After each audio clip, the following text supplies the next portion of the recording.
ఒక 30 days కూర్చున్నాం నేను భాస్కర్ గారు. రోజు రావటం, ఆ ఇంట్లో కూర్చోవటం, లేదంటే నా రూమ్లో కూర్చోవటం, లేదంటే సెవెంత్ ఆఫీస్కి రావటం, వెళ్ళి పడుకోవడం తప్ప అసలు ఏమి. సో ఒక 20 days 30 days అయితే ఏమీ రాలేదు sir. Nothing was in my mind.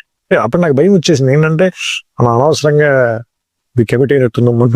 ఒకరోజు సడన్ గా నాకు కళ అనుకోవచ్చు సార్. అది మీరు కళ లాంటిది నిద్రపోతుంటే వచ్చిందో ఏంటో అలాంటి ఫీలింగ్. ఏంటంటే ఒక కాలనీలో ఒక అమ్మాయి తాలూకు ఎంగేజ్మెంట్ జరుగుతుంది. ఫస్ట్ చెప్పింది గుర్తుందో లేదు, ఎంగేజ్మెంట్ జరుగుతుంది.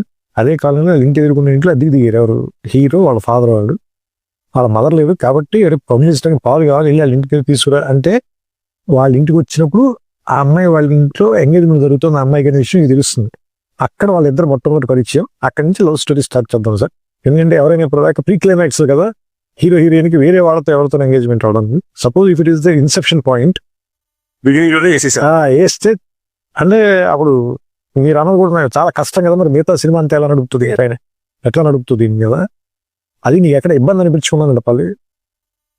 అవును, ఏదో ఒకటి అంటే వైల్డ్గా కథ చెప్పేయటం కూడా కాదు కదా మన ఉద్దేశం. So it has to be under the society norms లో ఉంటూ ఎట్లా చేయగలను నువ్వు అంటే దెన్ ఇట్ స్టార్టెడ్ ఫ్లోయింగ్.